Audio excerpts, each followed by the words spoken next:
Good morning. It is Thursday, April 30th.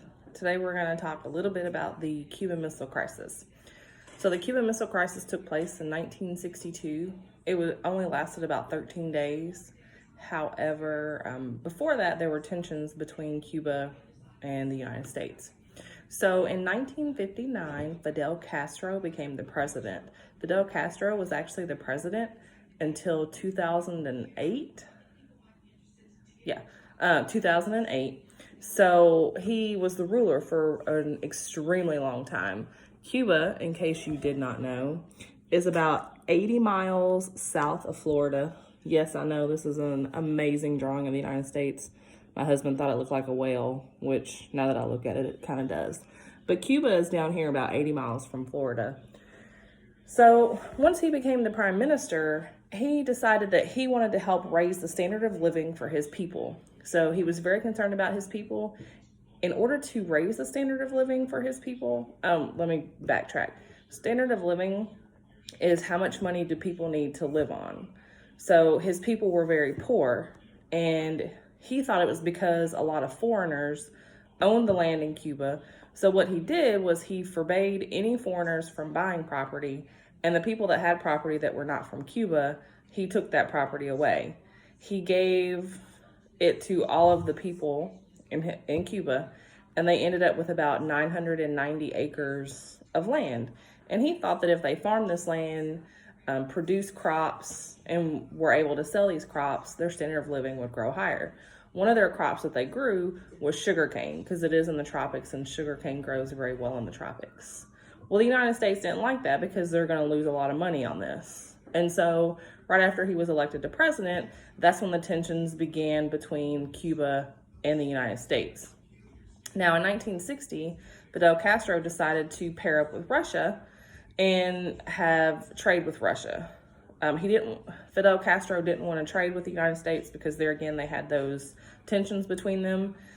Nikita Khrushchev, who was the premier of Russia or the USSR, gladly accepted his offer to trade with him and eventually asked Fidel Castro, hey, can I put these missiles in Cuba as a defensive weapon?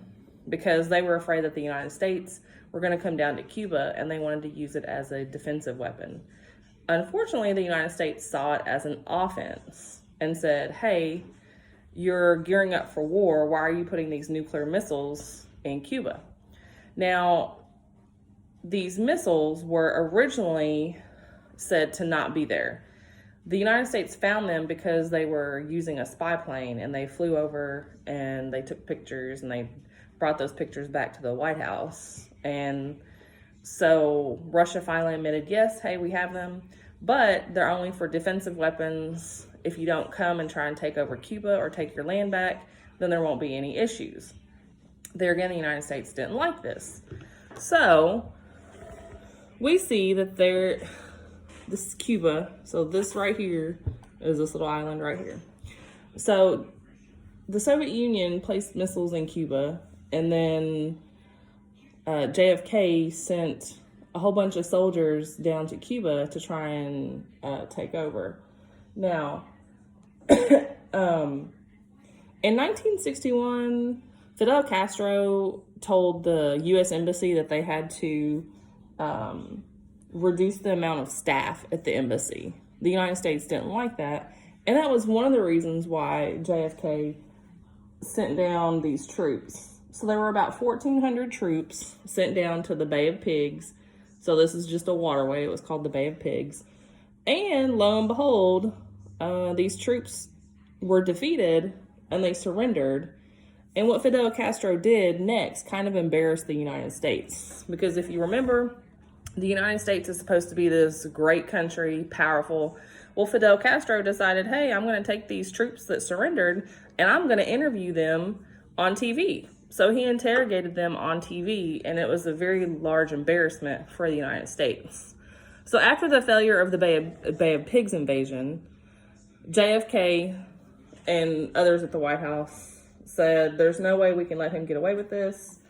And so they were going to send more people down there. Now, this whale, United States. Whoa. So this shows, oh, there we go. This shows the range of these nuclear missiles in Cuba. So an ICBM, which if you zoom in, you might be able to see that. Can we zoom in? Nope. Okay. So ICBM is intercontinental ballistic missile. Now, there again, Cuba is about 80 miles south of Florida. So Russia, there again, said they were using these missiles as defensive weapons. But if they did have to use them, this intermediate range was 1,000 miles. So I tried to show you how far it could go in the United States. So just to get a picture, if they sent these intermediate range missiles off, it could potentially wipe out this whole part of the United States. So Texas, Louisiana, part of Arkansas, Kentucky, Tennessee, North Carolina, part of Virginia, South Carolina, Florida, all of that could have been wiped out. Now, the medium range, which is this blue, you can see the range is 2,000 miles. So there again, if Russia decided to shoot off these nuclear missiles, it could have potentially taken out this whole part of the United States. Now, even though it says its range is 2,000 miles, they really didn't know. And some people thought it could go where this red line is. So you would only be left with like Washington State and Oregon, and it would have wiped out the rest of the United States. So once the spy plane found these nuclear missiles and Russia admitted to having them, we're going to see there's an intense standoff. There again, it lasted for 13 days. We came very, very close to war. And the person that helped us not have war was the third general or military person, Vasily Arkanov. And if it wasn't for him, who knows what would have happened to America. JFK did send a blockade down, and he did say, hey, if you shoot off your nuclear missiles, we have missiles that will shoot at Cuba, and Cuba will be no longer existing. So the compromise they came to was they were going to take the missiles out of Cuba if the United States took the missiles out of Italy and Turkey, and they were supposed to start reducing the size of their nuclear weapons. That was in the compromise. Unfortunately, when we get to the SALT Treaty, SALT 1 and SALT 2, the Strategic Arms Limitation Treaty, we'll see that that wasn't necessarily the truth. This is also why a lot of people started building bomb shelters. And we're going to look at bomb shelters next week. Have a good day.